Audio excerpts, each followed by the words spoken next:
పాపం మొదటిసారి ఏమైందో లే, మరి రెండోసారి అన్న మొదటిసారి దావతులలో సారి మర్చిపోయినా రెండోసారి అన్న గుర్తుపెట్టుకొని చేస్తాడేమో అనుకొని రెండోసారి నమ్మి మళ్ళీ అధికారం ఇచ్చింది అధ్యక్ష. రెండోసారి అధికారం ఇచ్చిన తర్వాత వీళ్ళు చేసిన రుణమాఫీ ఎగ్జాక్ట్గా 11,909 కోట్ల రూపాయలు అధ్యక్ష. 5 ఏళ్లలో కలిపి ఎంతమంది రైతులకు అధ్యక్ష? ఒక్క నిమిషం అక్క చెప్తాక, అది కూడా చెప్తాక. 21,35,557 మంది రైతులకు 11,909 కోట్ల 31 లక్షల రూపాయలు అధ్యక్ష వీళ్ళు చేసిన రుణమాఫీ 5 ఏళ్లలో కలిపి. ఇందులో 7,500 నిన్న మనం విచారణకు ఆదేశించిన ఔటర్ రింగ్ రోడ్ అమ్మి తెచ్చి దీంట్లో పోసిరు అధ్యక్ష. కాంగ్రెస్ పార్టీ కష్టపడి సంపాదించి లక్షల కోట్ల రూపాయల ఆస్తిని తయారు చేస్తే అర్ధరాత్రి పూట అప్పనంగా అమ్మేసి అవి తెచ్చి రైతుల ఖాతా ఆఖరి నిమిషంలో రైతుల ఖాతా వేసి వీళ్ళు చేసిందంతా 11,909 కోట్ల 31 లక్షల రూపాయలు అధ్యక్ష. ఇందులో మిత్తి ఎంత పోయిందో తెలుసా అధ్యక్ష? 8,515 కోట్ల రూపాయలు కేవలం మిత్తికి పోయింది అధ్యక్ష.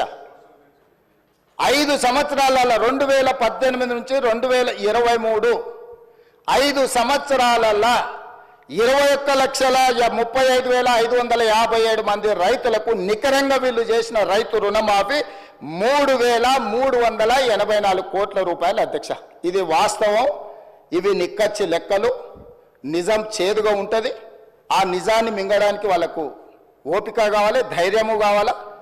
మీరు చేసిన రెండవ విడత రుణమాఫీ 5 సంవత్సరాలలో 11,909 కోట్ల రూపాయలు అయితే ఇందులో మిత్తికి పోయింది 8,515 కోట్ల రూపాయలు. మీరు అస్సలు కట్టిందే లేదు, అసలు మాఫీ చేసిందే లేదు. మీ చరిత్ర ఇది. 2014 నుంచి 18 డిసెంబర్, 2018 డిసెంబర్ నుంచి 2019 డిసెంబర్ 7 తారీఖు వరకు, అంటే మా ప్రభుత్వం ఏర్పాటు చేసే వరకు మీరు చేసిన రుణమాఫీ ఇది. ఇక మా వరకు వస్తా అధ్యక్ష. ఎందుకంటే తెలంగాణ వచ్చినాక 3 విడతలుగా రుణమాఫీ జరిగింది అధ్యక్ష. 14 నుంచి 18, 18 నుంచి 23, 23 నుంచి 24, ఒక సంవత్సరంలో 10 ఏళ్లలో వాళ్ళు చేసిన రుణమాఫీ మిత్తిలు తీసేస్తే గుడిసున్న అవుతుంది అధ్యక్ష. మొదటిసారి 16,000, రెండవసారి 11,000, అంటే దాదాపుగా 10 ఏళ్లలో వాళ్ళు 27,000 కోట్ల రూపాయలు చేసిర్రు అధ్యక్ష. వాళ్ళు చేసిన ఒక 5-10 కోట్లు అక్కడ ఇక్కడ వేసుకుంటే 27,000 కోట్లు వాళ్ళు చేసిర్రు అధ్యక్ష. ఇక మా ప్రభుత్వం ఏం చేసింది, మన ప్రభుత్వం ఏం చేసింది అధ్యక్ష?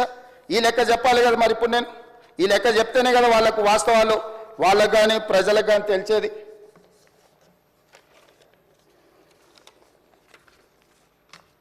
రెండు లక్షల వరకు రుణమాఫీ చేస్తామని ఎన్నికల మేనిఫెస్టోలు చెప్పినాం, ఎన్నికల తర్వాత కూడా చెప్పినాం.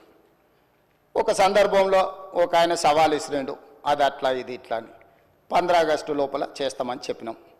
ఇవాళ మొదటి ఫేజ్ 1 లక్ష రూపాయల వరకు ఉన్న వాళ్ళకి అందరికీ 18/7/2024 జూలై 18, 2024 11,34,412 మంది రైతులకు 6,034 కోట్ల 96 లక్షలు అధ్యక్ష. మళ్ళీ చెప్తున్నా, జూలై 18, 2024 నాడు మొదటి విడత 11,34,412 మంది రైతులకు 6,034 కోట్ల 96 లక్షలు మొదటి విడత రుణమాఫీ చేసినాం. 1,00,000 రూపాయల వరకు ఉన్న వాళ్ళని అందరినీ సింగిల్ స్ట్రోక్లో కొట్టేసినాం అధ్యక్ష.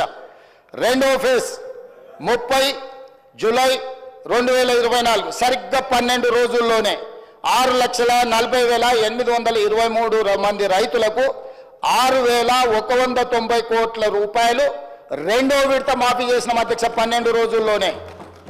మూడో విడత అధ్యక్ష 15 ఆగస్టు నాడు, నేను విదేశాల్లో ఉంటే కూడా 15 ఆగస్టు మాట ఇచ్చినాం. 15 ఆగస్టు నాటికి ఖచ్చితంగా చెయ్యాలని వెనక్కి వచ్చి 13 తారీఖే భారతదేశానికి వచ్చి ఖమ్మం జిల్లాకు వెళ్ళి ఏ దేవుడు భద్రాద్రి రాముడి దగ్గర చెప్పినామో అదే జిల్లాలో లక్షల వేలాది మంది రైతుల సమావేశాన్ని పెట్టి 15 ఆగస్టు 2024 నాడు 4,46,832 మంది రైతులకు 5,644 కోట్ల 24 లక్షలు ఫేజ్ 3లో 2 లక్షల వరకు ఉన్న వాళ్ళందరికీ మాఫీ చేసినాం అధ్యక్ష. 3 విడతలలో ఎన్ని రోజులు? సరిగ్గా 27 రోజుల్లో 3 విడతలలో 17,869 కోట్ల 21 లక్ష రూపాయలు 3 విడతల్లో 27 రోజుల్లో 2 లక్షల రూపాయల వరకు రుణమాఫీ చేసిన చరిత్ర ఈ భారతదేశంలో స్వతంత్రం వచ్చినప్పటి నుంచి ఇంక్లూడింగ్ కాంగ్రెస్ పాలిత రాష్ట్రాలలో కూడా చేయనంత గొప్ప రుణమాఫీ తెలంగాణ రాష్ట్రంలో మన ప్రభుత్వం ప్రజా ప్రభుత్వం చేసింది అధ్యక్ష. దీన్ని అభినందించాలి కదా అధ్యక్ష. మేం చెయ్యలేకపోయినాము, మేం వైఫల్యం చెందినాము, మీరు ఒక మంచి పని చేసిండ్రు, ఈ మంచి పనిని రైతులకు మేలు జరిగిందని అభినందించి వాళ్ళు ఏదైనా సూచన చేసి ఉంటే తప్పకుండా ప్రతిపక్షంగా వాళ్ళకి గౌరవం దక్కేది అధ్యక్ష. ఇదే